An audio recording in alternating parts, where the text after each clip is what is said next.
नमस्कार, मैं हूं मृत्युंजय कुमार झा। शाम के 5:30 बज चुके हैं और अगले आधे घंटे तक आपके सवालों का सबसे बड़ा मंच तैयार है। अगर आपने कमोडिटी में ट्रेड किया है या फिर नया ट्रेड करना चाहते हैं, जानना चाहते हैं कि आपके लिए कहां पर कमाई के मौके बनेंगे, तो आप सवाल पूछिए। नंबर आप नोट कर लें 02223001634। इसके अलावा आप 02223001635 पर भी अपना सवाल पूछ सकते हैं।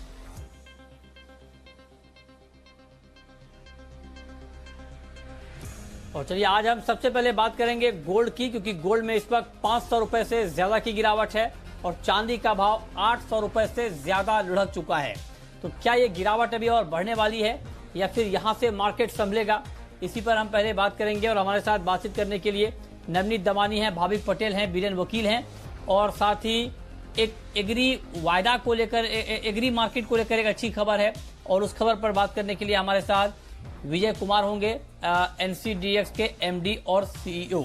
आप सभी मेहमानों का बहुत बहुत स्वागत है। नवनीत दमानी जी, मेरा सबसे पहला सवाल आपसे ये कि क्या आज शाम के कारोबार में गोल्ड और सिल्वर की गिरावट बढ़ेगी?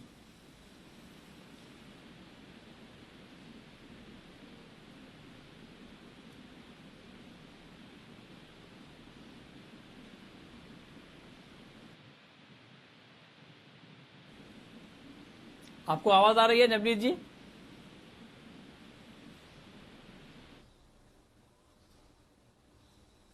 लगता है हमारा संपर्क उनसे नहीं हो पा रहा है।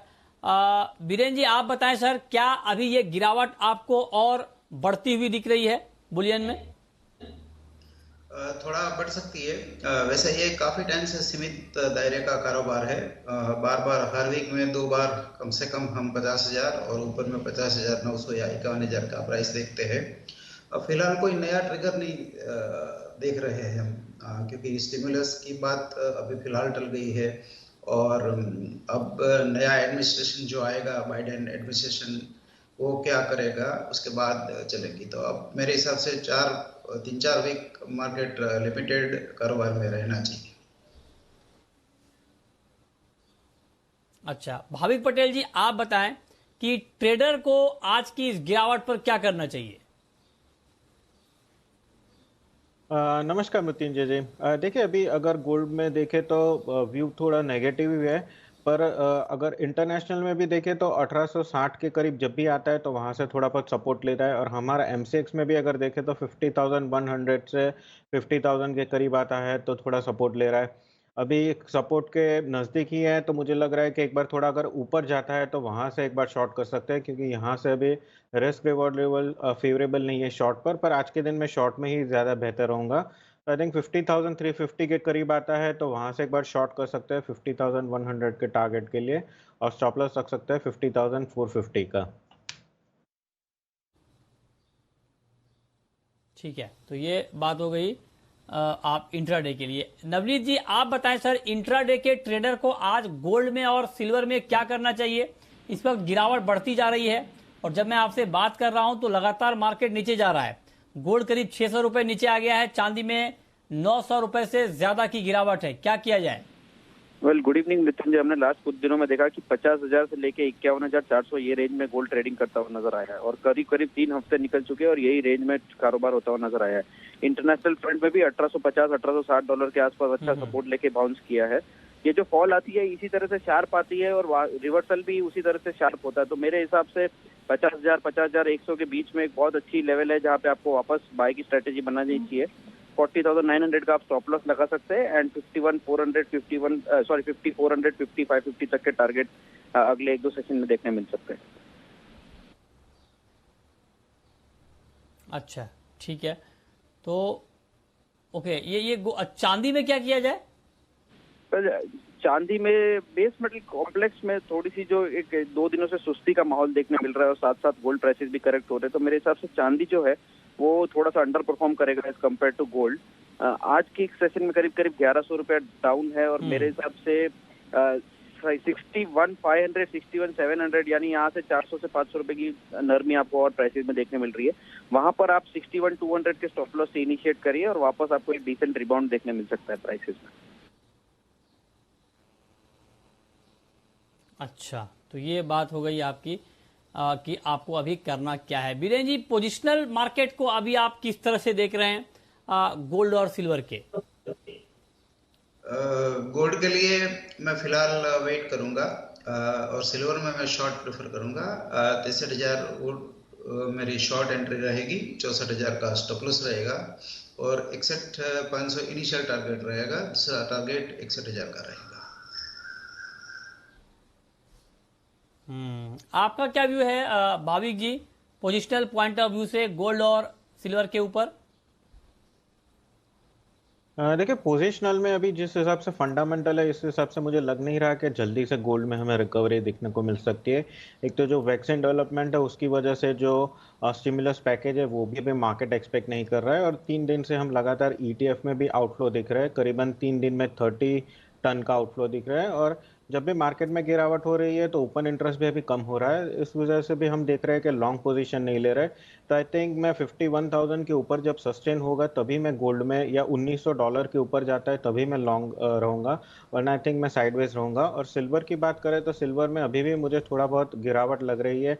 आई थिंक 60,000 के करीब अगर आता है तो वहां हाँ, से एक बार लॉन्ग करनी चाहिए, बट यहीं से अभी आई थिंक लॉन्ग है तो अवॉइड ही करना चाहिए। ठीक है, तो ये रहा है आपके लिए गोल्ड और सिल्वर में कि आपको अभी करना क्या है। लेकिन आगे बढ़ते हैं, और एक और महत्वपूर्ण खबर यह है कि एफपीओ की जो शुरुआत हुई है एनसीडीएक्स पर, उसको ठीक ठाक रिस्पांस मिलता हुआ दिख रहा है। 200 मीट्रिक टन से ज्यादा की ट्रेडिंग हफ्ते भर में हुई है, और सेबी ने एनसीडीएक्स की इस पहल को सपोर्ट किया है। चना और सरसों के ऑप्शंस के लिए पहल है। चना और सरसों की बुआई अभी शुरू हुई है, चल रही है, और दोनों प्रोडक्ट में एफपीओ की पुट ऑप्शंस की खरीदारी हो सकती है। एफपीओ के प्रीमियम पेमेंट पर सब्सिडी मिलेगी, ऐसी कुछ बातें हैं। इस पर बातचीत करने के लिए हमारे साथ एनसीडीएक्स के एमडी और सीईओ विजय कुमार जुड़े हैं इस वक्त फोन लाइन पर। विजय जी, बहुत बहुत स्वागत है आपका जी बिजनेस पर। मेरा पहला सवाल आपसे यही होगा कि एफपीओ को जो 200 मीट्रिक टन से ज्यादा का ट्रेड हुआ है हफ्ते भर में, क्या इसे ठीक ठाक रिस्पॉन्स मानना ठीक होगा? नमस्कार मृत्युंजय जी। देखिए, ये जो फार्मर प्रोड्यूसर ऑर्गेनाइजेशंस हैं, इनका परिचय पुट ऑप्शन से हम करा रहे हैं सेबी के सौजन्य से। और इसमें जो जैसे आपने कहा, अभी रबी की बुआई हो रही है चने में और रेपसीड में, और इन दोनों में भाव जो अच्छे दिख रहे हैं 5,100 के बीच आगे के भाव, मतलब नए क्रॉप के भाव। तो जब किसान इन दोनों क्रॉप्स की बुआई कर रहा है तो हम यही समझाने की कोशिश कर रहे हैं कि इसके साथ साथ आप आगे के भाव भी लॉक कर सकते हैं पुट ऑप्शन के थ्रू। तो ये जो शुरुआत हुई है, ये करीब 8 एफपीओज जो करीब 8,000 किसानों को रिप्रेजेंट करते हैं, इन्होंने अभी चालू किया है रेपसीड में और चना में। और ये जो करीब 400 मेट्रिक टन यानी 4,000 क्विंटल के आसपास अभी तक पुट ऑप्शंस खरीदे जा चुके हैं। और ये अच्छे भाव का लॉक करने का यही मतलब है कि अगर आगे जाके भाव गिरें तो भी ये किसान जिन्होंने किया है या ये एफपीओज प्रोटेक्टेड है, इनको ये भाव मिलेगा। और अगर भाव इससे भी ऊपर जाते हैं तो भी उसका फायदा इन्हीं एफपीओज या किसानों को मिलेगा। तो दोनों तरफ इनका फायदा है, और इनको मतलब ये परिचय कराने के लिए सेबी की तरफ से जो हम रेगुलेटरी फी सेबी को देते हैं करीब 1 करोड़ के आसपास, उस रेगुलेटरी फी के माध्यम से इनको सपोर्ट किया जा रहा है कि जो प्रीमियम का कॉस्ट है वो अभी एक्सचेंज या क्लियरिंग कॉर्प की तरफ से हम पहुंचा रहे हैं। अच्छा, ठीक है। इसको लेकर के और कुछ नया होने वाला है क्या? कुछ नई प्लानिंग आपकी चल रही है क्या एफपीओ को और सपोर्ट करने के लिए? हाँ, देखिए, ये जो एक बार फार्मर प्रोड्यूसर ऑर्गेनाइजेशंस को ये जानकारी हो और उनको अगर वो करके सीख लें कि ये कैसे होता है, इसके बाद हम उम्मीद करते हैं कि यही जो सपोर्ट है जो सेबी की तरफ से मिल रहा है, यही सपोर्ट बैंक भी आगे जाके सपोर्ट करेंगे, क्योंकि बैंक का लोन भी बैंकों ने दिया हुआ है किसानों को। तो उनको भी अच्छा होगा कि वो अगर ये पुट ऑप्शन के माध्यम से किसानों का भी इनकम प्रोटेक्ट कर लें और खुद के लोन्स को भी प्रोटेक्ट करवा लें। सिमिलरली गवर्नमेंट का ऑब्जेक्टिव है कि ये इनकम प्रोटेक्ट हो जाए किसानों का, तो हमें लगता है कि ये फार्मर खुद के पैसे से भी प्रोटेक्ट करवा सकते हैं और ये जो इंस्टीट्यूशंस हैं ये भी उस किसानों की मदद या फार्मर प्रोड्यूसर ऑर्गेनाइजेशंस को अगर ऐसे सपोर्ट दें तो ये बहुत इसमें बदलाव होगा। मैं कह रहा हूँ कि जो बिहेवियरल चेंज है कि जैसे ही बुवाई हो उस टाइम आगे के 3-4 महीने आगे का जो प्राइस लॉक हो और इनकम लॉक कर लें, तो इसमें बहुत बड़ा चेंज आ सकता है और इससे सबका फायदा हो। ओके, लेकिन ठीक है, आप कह रहे हैं कि एफपीओ एक ठीक तरीका है पार्टिसिपेशन का, लेकिन मेरा एक बड़ा सवाल आपसे ये होगा कि जो पूरा एग्री मार्केट का फिलहाल जो वॉल्यूम है वो बहुत ही डल है, उसमें कोई बड़ा इंप्रूवमेंट हम नहीं देख पा रहे हैं। इसके पीछे क्या वजह है और वॉल्यूम बढ़ाने के लिए एक्सचेंज की तरफ से कोई बड़ा प्रयास होता हुआ दिख नहीं रहा है, इसके ऊपर आप क्या कहेंगे?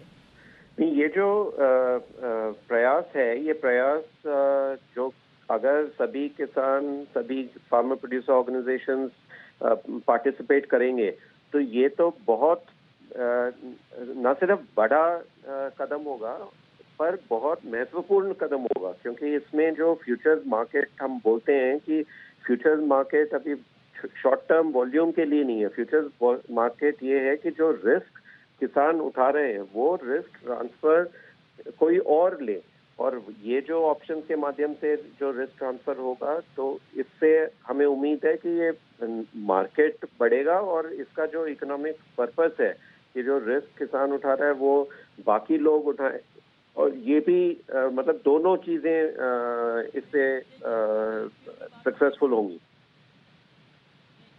आप ठीक कह रहे हैं, ये एफपीओ की बात हो गई, लेकिन मैं आपसे फ्यूचर मार्केट के संदर्भ में पूछ रहा हूं। ये ठीक है, एफपीओ एक पॉइंट है, इसमें आप काम कर रहे हैं, ये अच्छी बात है। मैं जानना चाहता हूं कि जो बाकी के फ्यूचर प्लेटफॉर्म हैं, जो बाकी एग्री कमोडिटी में ट्रेडिंग हो रही है, वहां पर वॉल्यूम बहुत सुस्त है, डल है, उसके लिए कुछ आप कर रहे हैं क्या? वॉल्यूम बढ़े, मार्केट में थोड़ी रौनक आए, इसके लिए कुछ कर रहे हैं क्या? नहीं, देखिए जैसे अभी अब अगर आप सोयाबीन ले लें, ठीक है, तो इसमें करीब 2 लाख के ऊपर ओपन इंटरेस्ट पहुंच चुका है। अब ये जो ओपन इंटरेस्ट बढ़ने का जो अगर बढ़ना है तो इसमें किसानों और ट्रेडरों दोनों का महत्वपूर्ण योगदान होगा, और जो जैसे भाव अभी सोयाबीन में भी इतने अच्छे हैं तो इसमें आगे का जो भाव लॉक करने का यही जो फैसिलिटी है, इसमें जानकारी हम प्रोवाइड कर सकते हैं, और जितने एफपीओज जैसे मैंने कहा या जितने कॉर्पोरेट्स हैं, ट्रेडर्स या जो प्रोसेसर्स हैं, ये जो आगे भाव लॉक करने का आदत है, इस पहले सिर्फ फ्यूचर्स के माध्यम से होता था, अभी जो पुट ऑप्शंस के माध्यम से जो रिस्क वो प्रोटेक्ट कर सकते हैं, इसमें ये एडवांटेज है कि अगर भाव ऊपर जाए तब भी उनको ऊपर का भाव मिलेगा। तो ये जो फर्क है ये शायद पुट ऑप्शंस के माध्यम से हमें तो यही उम्मीद है कि इससे और अडॉप्शन बनेगा कि मार्केट बेस्ड इंस्ट्रूमेंट से इनकम का भी प्रोटेक्शन हो और रिस्क का भी ट्रांसफर हो जाए। ठीक है, और अब शुरू करते हैं सवाल जवाब। पहला सवाल है कैलाश चंद्र मोदी का, सदलपुर से हैं। पूछिए कैलाश जी। नमस्कार सर। सर, कॉपर और सिल्वर में शॉर्ट पोजीशन बनाना ठीक रहेगा क्या इस टाइम? कॉपर और सिल्वर में क्या शॉर्ट पोजीशन बनाना ठीक रहेगा? क्या सुझाव होगा आपका बीरेन जी? सिल्वर में शॉर्ट प्रेफर करूंगा 63,000 के आसपास, और कॉपर में बाई प्रेफर करूंगा 540 के आसपास, और 536 का स्टॉप लॉस होगा, 547 का टारगेट होगा। ठीक, अगला सवाल है राहुल का। राहुल जोड़ रहे हैं हमारे साथ। पूछिए राहुल जी। सर, मेरा एक लॉट कॉपर 532 रुपए का सेल है और एक लॉट निकल 1170 रुपए का सेल है। 532 में कॉपर, 1170 में निकल आपने सेल किया है। भाविक जी, क्या सुझाव आपका इनके लिए? देखिए दोनों बेस मेटल्स ऊपर ही जा रहे हैं और आई थिंक जैसे जैसे भी ये कोरोना वैक्सीन की डेवलपमेंट आएगी उस हिसाब से I think base metals positive ही लग रहा है। आई थिंक चार्ट में भी अगर मैं देखूँ तो दोनों में मुझे पॉजिटिव है, ज़्यादा नीचे जाने की अभी फिलहाल तो उम्मीद नहीं है। तो एटलीस्ट निकल में 1195 का वो स्ट्रिक्ट स्टॉप लॉस रखिए और अगर नीचे वापस 1180 के करीब आता है तो निकल जाइए। और कॉपर में भी अगर मैं देखूं तो इनफैक्ट बाउंड डिप्स की स्ट्रेटजी हो रही है, पर आज का दिन का जो 547 का हाई है वो स्टॉप लॉस बना के होल्ड कीजिए और नीचे अगर 540 के करीब आता है तो वहां से आपकी लॉन्ग पोजीशन और शॉर्ट पोजीशन निकल जाइए।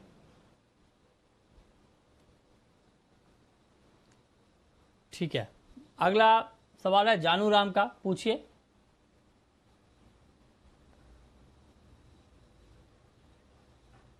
आपको आवाज आ रही है? आ रही है सर। हेलो जी जी पूछिए। सर, मेरे को नेचुरल गैस में जानना है। मैंने 8 लॉट लेके रखा हूँ 506 में, 206 में। अब 204 पता चल रहा है, क्या होगा? निकल जाऊं या रखूं? अच्छा, 206 में आपने नेचुरल गैस लिया है। भाविक जी बताइए क्या करना चाहिए इनको? अभी आज तेजी तो है, क्या इनको रुकना चाहिए अभी नेचुरल गैस में? जी मैं रुकने की बात करूंगा, पर वो स्ट्रिक्टली इंट्राडे, क्योंकि अगर फंडामेंटल देखें तो अभी भी थोड़े वीक है। पर जिस हिसाब से 2 दिन की करेक्शन हुई है तो मैं एक्सपेक्ट कर रहा हूं कि आज के दिन एटलीस्ट 208 से 210 का लेवल इंट्राडे में आ सकता है। तो आज के दिन 201 का स्ट्रिक्ट स्टॉप लॉस बना के होल्ड रखिए और 208 या 209 के करीब आता है तो वहां पे प्रॉफिट बुक कर लीजिए और ओवरनाइट पोजीशन बने तो ना ले जाएं।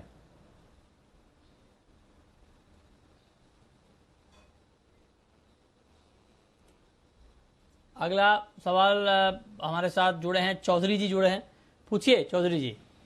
हाँ नमस्ते सर। हाँ सर, मैं एक किसान हूँ। नमस्कार, मेरे पूछिए। पास करीब 100 कुंटल कपास है। तो कपास कब बेचना चाहिए? कपास का फ्यूचर क्या है अगला, ये बताइए मेरे को। हाँ नमस्ते सर। बताइए बीरेन जी, कपास का क्या आउटलुक है, क्या फ्यूचर आप देख रहे हैं? फिलहाल मार्केट तेजी का है और सीसीआई की खरीदी, इसकी बाइंग भी हर सेंटर में ऑलमोस्ट अच्छी है, तो होल्ड करना चाहिए। जब भी वो बेचना चाहे सीसीआई को बेच सकते हैं। अच्छा, ठीक है, तो ये राय आपके लिए है कपास के ऊपर, इस पर आप नजर रखें। अगला सवाल है प्रेम रतन का, पूछिए प्रेम जी। सर, मैंने चांदी का लाट लिया हूँ 4000 के भाव में, और अभी भाव आज कम हो गया है, तो रखूं कि 4000 में? नहीं, 4000 मतलब क्या? सवाल क्या है आपका, दोबारा पूछिए जरा एक बार। मैंने एक लाट लेकर रखा हूँ 4000 के भाव से, सिल्वर का। अच्छा, 4000 के भाव में एक लाट लिया हुआ है मेरा, सिल्वर का। आप कह रहे हैं कि रखें, ठीक है, ठीक है। बताइए क्या सुझाव भाविक जी इनके लिए? देखिए आज के दिन जिस हिसाब से गिरावट हो रही है, मुझे लग रहा है कि थोड़ी बहुत और एक्सटेंड हो सकती है। तो उनको होल्ड करना है तो 62,000 का फ्यूचर में स्ट्रिक्ट स्टॉप लॉस से होल्ड कीजिए, या तो फिर थोड़ा बहुत आज ऊपर भी आता है 62,600 के करीब तो निकल जाइए, क्योंकि मुझे लग रहा है कि अभी भी थोड़ी वीकनेस देखने को मिल सकती है चांदी में। ठीक है, और अब वक्त है रैपिड फायर राउंड का।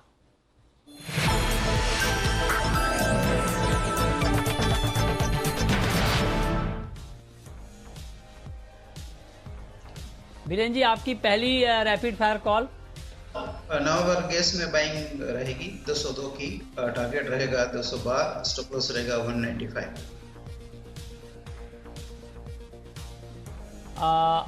आपकी कॉल भाविक जी।